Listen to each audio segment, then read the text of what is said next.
ओम नमः शिवाय। श्री शिवाय नमस्तुभ्यम। आप और आपके पूरे परिवार पर भगवान भोलेनाथ की कृपा सदा सर्वदा बनी रहे। आज हम सुनेंगे गणगौर पर्व की कहानी। गणगौर का पर्व हर वर्ष चैत्र माह की शुक्ल पक्ष की तृतीया तिथि को मनाया जाता है। गणगौर की पूजा चैत्र नवरात्रि के तीसरे दिन की जाती है। इस दौरान सुहागन और कुंवारी कन्याएं माता पार्वती और भगवान शिव की पूजा करती है और पति की लंबी उम्र के लिए कामना करती है। इस पर्व की खास रौनक राजस्थान में देखने को मिलती है। इस व्रत को करने से महिलाओं को अखंड सौभाग्य की प्राप्ति होती है। भगवान शिव जैसा पति प्राप्त करने के लिए अविवाहिता कन्याएं भी इस व्रत को करती है। धार्मिक मान्यताओं के अनुसार माता पार्वती भगवान शिव के साथ सुहागिन महिलाओं को अखंड सौभाग्य का आशीर्वाद देने के लिए भ्रमण करती है। महिलाएं परिवार में सुख समृद्धि और सुहाग की रक्षा की कामना करते हुए इस व्रत में पूजा करती है। ये अब इसकी कथा सुनते हैं। एक बार भगवान शंकर तथा माता पार्वती नारद जी के साथ भ्रमण को निकले। चलते चलते वे चैत्र शुक्ल तृतीया के दिन एक गांव में पहुंच गए। उनके आगमन का समाचार सुनकर गांव की श्रेष्ठ कुलीन स्त्रियां उनके स्वागत के लिए स्वादिष्ट भोजन बनाने लगी। भोजन बनाते बनाते उन्हें काफ़ी विलंब हो गया, किंतु साधारण कुल की स्त्रियां श्रेष्ठ कुल की स्त्रियों से पहले ही थालियों में हल्दी तथा अक्षत लेकर पूजन हेतु पहुंच गई। पार्वती जी ने उनके पूजा भाव को स्वीकार करके सारा सुहाग रस उन पर छिड़क दिया। वे अटल सुहाग प्राप्ति का वरदान पाकर लौटी। उसके बाद उच्च कुल की स्त्रियां अनेक प्रकार के पकवान लेकर गौरी जी और शंकर जी की पूजा करने पहुंची। सोने चांदी से निर्मित उनकी थालियों में विभिन्न प्रकार के पदार्थ थे। उन स्त्रियों को देखकर भगवान शंकर ने पार्वती जी से कहा, तुमने सारा सुहाग रस तो साधारण कुल की स्त्रियों को ही दे दिया, अब इन्हें क्या दोगी? पार्वती जी ने उत्तर दिया, हे प्राणनाथ, आप इसकी चिंता मत कीजिए। उन स्त्रियों को मैंने केवल ऊपरी पदार्थों से बना रस दिया था, परंतु मैं इन उच्च कुल की स्त्रियों को अपनी उंगली चीर कर अपने रक्त का सुहाग रस दूंगी। यह सुहाग रस जिसके भाग्य में पड़ेगा वह तन मन से मुझे जैसी सौभाग्यवती हो जाएगी। जब स्त्रियों ने पूजन समाप्त कर दिया तब पार्वती जी ने अपनी उंगली चीरकर उन पर छिड़क दी। जिस पर जैसा छींटा पड़ा उसने वैसा ही सुहाग पा लिया। तत्पश्चात भगवान शिव की आज्ञा से पार्वती जी ने नदी तट पर स्नान किया और बालू की शिव मूर्ति बनाकर पूजन करने लगी। पूजन के बाद बालू के पकवान बनाकर शिव जी को भोग लगाया और प्रदक्षिणा करके नदी तट की मिट्टी से माथे पर तिलक लगाकर 2 कण बालू का भोग लगाया। इतना सब करते करते पार्वती जी को काफ़ी समय लग गया। काफ़ी देर बाद जब वे लौट कर आई तो महादेव जी ने उनसे देर से आने का कारण पूछा। उत्तर में पार्वती जी ने झूठ ही कह दिया कि वहाँ मेरे भाई भौजाई आदि मायके वाले मिल गए थे, उन्हीं से बातें करते हुए मुझे देर हो गई। परंतु महादेव तो महादेव ही थे। महादेव जी तो अंतर्यामी है, वे कुछ और ही लीला रचना चाहते थे। अतः उन्होंने पूछा, पार्वती जी, तुमने नदी के तट पर पूजन करके किस चीज़ का भोग लगाया था और स्वयं कौन सा प्रसाद खाया था? तब पार्वती जी ने कहा, स्वामी। पार्वती जी ने पुनः फिर से झूठ बोल दिया कि मेरी भावज ने मुझे दूध भात खिलाया, उसे खाकर मैं सीधी यहाँ चली आई। यह सुनकर शिवजी भी दूध भात खाने की लालच में नदी तट की ओर चल दिए। पार्वती दुविधा में पड़ गई। तब उन्होंने मौन भाव से भगवान भोले शंकर का ही ध्यान किया और प्रार्थना की, हे भगवान, यदि मैं आपकी अन्यदासी हूँ तो आप इस समय मेरी लाज रखिए। यह प्रार्थना करती हुई पार्वती जी भगवान शिव के पीछे पीछे चलती रही। उन्हें दूर नदी के तट पर माया का महल दिखाई दिया।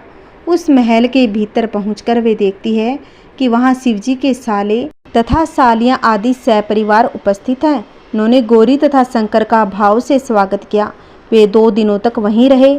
तीसरे दिन पार्वती ने शिव से चलने के लिए आग्रह किया, पर शिवजी तैयार न हुए। वे अभी और रुकना चाहते थे। तब पार्वती जी रूठकर अकेली ही चल दी।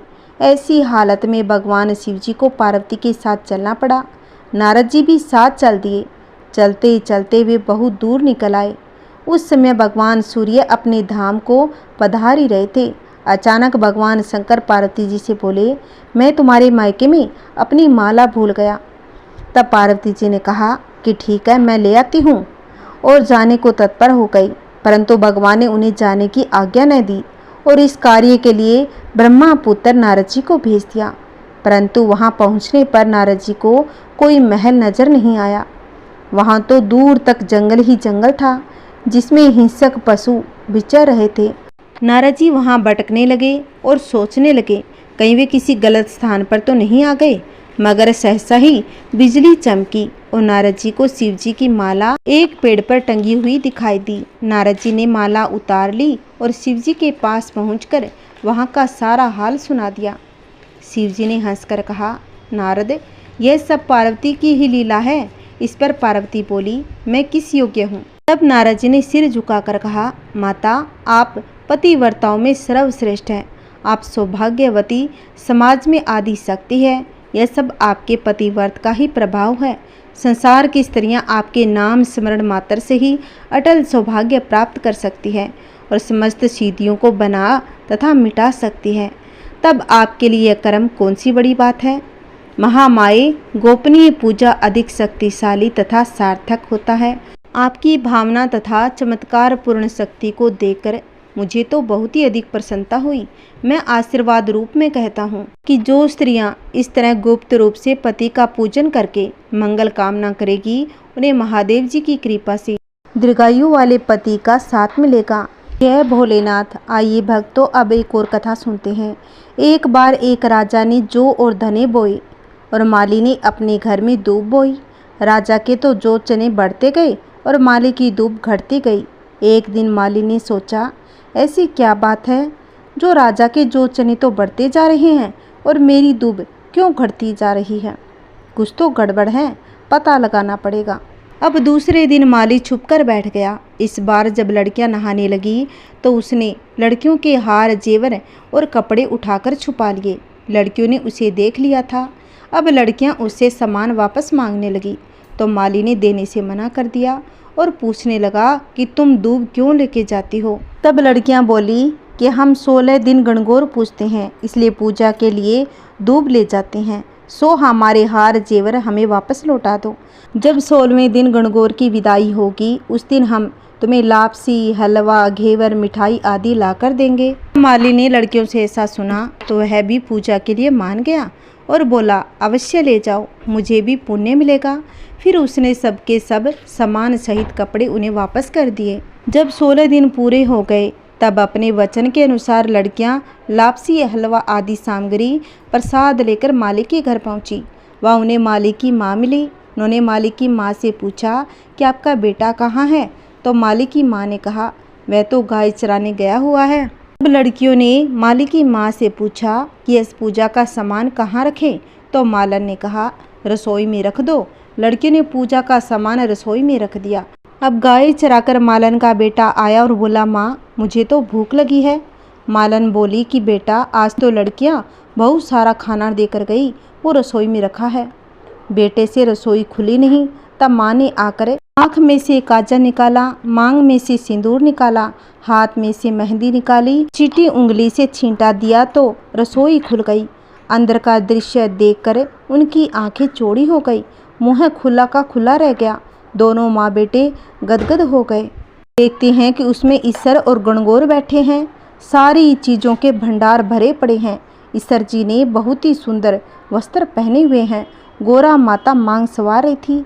जैसे माली और उनके बेटे को ईश्वर गणगौर जी के सुंदर दर्शन हुए, वैसे माता सबको दर्शन दे। ईश्वर जी जैसा भाग और गोरा जैसा सुहाग सबको देना। गणगौर जी की कहानी कहने वाले और सुनने वाले और हुंकारा देने वाले के सभी का सुहाग अजर अमर हो। जय माता रानी की। आइए भक्तों, अब एक और कथा सुनते हैं। एक बार महादेव पार्वती वन में गए। चलते चलते गहरे वन में पहुंच गए तो पार्वती जी ने कहा कि भगवान, मुझे तो प्यास लगी है। महादेव ने कहा, देवी देखो, उस तरफ पक्षी उड़ रहे हैं, वहाँ जरूर पानी होगा। पार्वती जी वहाँ गई। वहाँ जाकर एक नदी बह रही थी। पार्वती ने पानी की अंजुली भरी तो दूब का गुच्छा आया। दूसरी बार अंजुली भरी तो टेसू के फूल। तीसरी बार अंजलि भरने पर ढोकला नामक फल आ गया। इस बात से पार्वती जी के मन में कई तरह के विचार उठे, पर उनकी समझ में नहीं आया कि महादेव जी ने बताया कि आज चैत्र माह की तीज है। सारी महिलाएं अपने सुहाग के लिए गौरी उत्सव करती है। गौरी जी को चढ़ाए हुए दूब, फूल, अन्य सामग्री नदी में बहकर आ रहे हैं। पार्वती जी ने महादेव जी से विनती की कि हे स्वामी, 2 दिन के लिए आप मेरे माता पिता का नगर बनवा दें, जिससे सारी स्त्रियां यहीं आकर गणगौर के व्रत उत्सव को करें और खुद ही उनको सुहाग बढ़ाने वाला आशीर्वाद दूं। महादेव जी ने अपनी शक्ति से ऐसा ही कर दिया। थोड़ी देर में स्त्रियों का झुंड आया तो पार्वती जी को चिंता होने लगी और महादेव जी के पास जाकर कहने लगी, प्रभु, मैं तो पहले ही वरदान दे चुकी हूँ, अब आप दया करके इन स्त्रियों को अपनी तरफ से सौभाग्य का वरदान दें। पार्वती के कहने से महादेव जी ने उन्हें सौभाग्यवती होने का वरदान दे दिया। एक समय चैत्र का महीना आया तो पार्वती को भाभी के उद्यापन के लिए जाना था। तो महादेव जी बोले, हम भी तुम्हारे साथ चलेंगे। तो ईसर और गौरांदे नंदी को साथ लेकर निकले। महादेव जी नंदी पर बैठे और पार्वती जी पैदल चलने लगी। तो लोग कहने लगे, देखो, आदमी तो सवारी पर बैठा है, औरत को पैदल चला रहा है। तो फिर महादेव जी उतरे और पार्वती जी को नंदी पर बैठा लिया। यह देखकर लोग कहने लगे, देखो रे, औरत तो सवारी पर चल रही है और पति पैदल चल रहा है। ऐसा सुनकर पार्वती जी भी उतर गई और अब महादेव जी भी और पार्वती दोनों पैदल चलने लगे। साथ में नंदी भी चलने लगा। अब लोग बोले, देखो, वाहन होते हुए भी दोनों पैदल चल रहे हैं। तो फिर ईसर और गौरांदे दोनों नंदी पर बैठ गए। फिर भी लोग बोले, देखो, छोटे से जीव पर दोनों जने बैठे हैं। अब पार्वती बोली, भगवान, ये दुनिया कैसी है, नंदी पर बैठने भी नहीं देती, पैदल चलने भी नहीं देती। ईसर जी बोले, पार्वती, यही संसार है, यहाँ ऐसा ही होता है। आगे गए तो एक गाय उठती और बैठती, बेचैनी हो रही थी। गौरांदे पूछने लगी, भगवान, ये गाय कष्ट में क्यों है? तो ईश्वर जी बोले, इसका बछड़ा होने वाला है। तब गौरांदे बोली, बच्चे के लिए इतना कष्ट मुझसे तो सहन नहीं होगा, मेरे तो गांठ बना दो। ईश्वर जी बोले, आगे चलो। अब आगे गए तो घोड़ी ऊठ बैठ करते हुए दिखी। अब गौरांदे फिर से बोली, इस घोड़ी को क्या कष्ट है? तो ईश्वर जी बोले, इसके बच्चा होने वाला है। गौरांदे बोली, मुझसे इतना कष्ट सहन नहीं होगा, आप मेरे तो गांठ बना दो। ईश्वर जी बोले, आगे चलो। आगे गए तो राजा की नगरी में उदासी छाई हुई थी। ढोल नगाड़े उल्टे थे। गौरांदे जी पूछने लगी, यहाँ सभी उदास क्यों हैं? तब ईश्वर जी बोले, यहाँ रानी के कंवर होने वाला है। अब तो गौरांदे जी माने ही नहीं और बोली, बच्चे के लिए इतना कष्ट तो मुझे तो सहन नहीं होगा, मुझे तो बच्चे नहीं चाहिए, आप मेरे गांठ बना दो। ईश्वर जी को गांठ देनी पड़ी। ईश्वर जी ससुराल पहुँच गए, पीपल के पेड़ के नीचे वास किया और गौरांदे पीहर में सहेलियों में मगन हो गई। गणगौर नज़दीक आई। ईश्वर जी बोले, आज गणगौर है, सभी औरतें पूजा करने आएगी। सवेरे से ही स्त्रियां पूजा करने आने लगी। गौरांदे जी भी सभी को सुहाग बांटने लगी। दोपहर के समय बनियों की औरतें ओढ़ पहनकर 16 श्रृंगार करके पूजा करते हुए गीत गाती हुई आई और गौरांदे बोली, सुहाग तो सारा बंट गया, ये औरतें तो अब आई है। ईश्वर बोले, गौरांदे, चिटली उंगली जल में धो, नैनों का सुरमा निकालो, मांग से सिंदूर निकालो, टिक्की में से रोली निकालो, सभी स्त्रियों को अमर सुहाग दो। गौरांदे ने ईश्वर जी के कहे अनुसार सबको अमर सुहाग दिया। अब ईश्वर और गौरांदे जी घर आ गए। ईश्वर जी जीमने बैठे, जितना भी बनाया सब जीम गए। अब गौरांदे जी जब जीमने बैठी तो माँ बोली, बेटी, मैं थोड़ा और भोजन बना देती हूँ। तो बेटी बोली, माँ, मैं तो बेटी हूँ, कुछ भी खा लूँगी। अब गौरांदे जी खाने बैठ गई। गौरांदे जी ने जला बाट्या बथुए की पिंडी खाकर लोटे भर पानी पी लिया। माँ ने सीख दी। वहाँ से निकलकर ईश्वर गौरांदे जी पीपल के नीचे आई। ठंडी छाँव में थकी हुई पार्वती जी को नींद आ गई। ईश्वर जी ने पार्वती जी के पेट की ढकनी खोली तो देखा जला हुआ बाट्या बथुए की पिंडी थोड़े से पानी के साथ पड़ी थी। ईश्वर जी ने ढकनी वापस ढक दी। पार्वती जी जागे तो ईश्वर जी ने पूछा, गौरांदे, क्या क्या जी माँ? गौरांदे जी बोली, ईश्वर जी, जो से अलावा थोड़ा सा जल है। और गौरांदे बहुत नाराज हुई और बोली, देखो भगवान, आज तो आपने मेरी पेट की ढकनी खोली है, लेकिन ऐसा जगत के साथ मत करना। पीहर की बात ससुराल में, ससुराल की बात पीहर में नहीं करनी चाहिए। पार्वती इतना बोली और फिर ईसर जी और गोरादेव वापस कैलाश पर्वत के लिए रवाना हो गए। आगे देखा तो राजा के यहाँ सहनाइयाँ बज रही थी, प्रजा खुशियाँ मना रही थी, रानी भी बहुत ही खुश थी। गोरादेव बोली, कुंवर होने पर इतनी खुशी होती है, आप तो कृपा करके मेरी गांठ वापस खोल दो। ईसर जी बोले, मैंने पहले ही कहा था मेरी गांठ खोले नहीं खुलेगी। आगे चले तो देखा घोड़ी के भी बच्चा हो गया, पर अब अपने बच्चे को प्यार से चाट रही थी और बहुत ही प्रसन्न थी। पार्वती जी बोली कि भगवान आप मेरी गांठ खोल दो। महादेव जी बोले, गांठ नहीं खुलेगी। फिर और आगे गए तो देखा कि गाय के भी बछड़ा हो गया था और गाय अपने बच्चे को प्यार से चाट रही थी और बहुत ही खुश हो रही थी और उस गाय की मालकिन भी बहुत खुश थी। पार्वती जी सोचा, जब जानवरों को अपने बच्चों की इतनी उमंग है तो मानव की तो बात ही क्या। और ईश्वर जी से बोली, मेरी गांठ खोलो, नहीं तो मैं यहाँ एक कदम भी आगे नहीं बढ़ूंगी। अब ईश्वर जी बोले, अब कुछ नहीं हो सकता। थोड़े दिन बीते और पार्वती जी ने अपने मेल का पिंड बनाया, उसमें प्राण फूंके। उस बालक को रखवाली रख के पार्वती जी स्नान को चली गई। भगवान आए, अंदर जाने लगे, लेकिन बालक ने अंदर नहीं जाने दिया। तो भगवान ने पूछा कि तुम कौन हो? बालक बोले, मैं पार्वती का पुत्र हूँ। भगवान ने सोचा, ये पुत्र कहाँ से आया, और त्रिशूल से उस बालक का गला काट दिया। माँ पार्वती आई और देखा और भगवान से कहा, मेरे पुत्र को जीवित करो।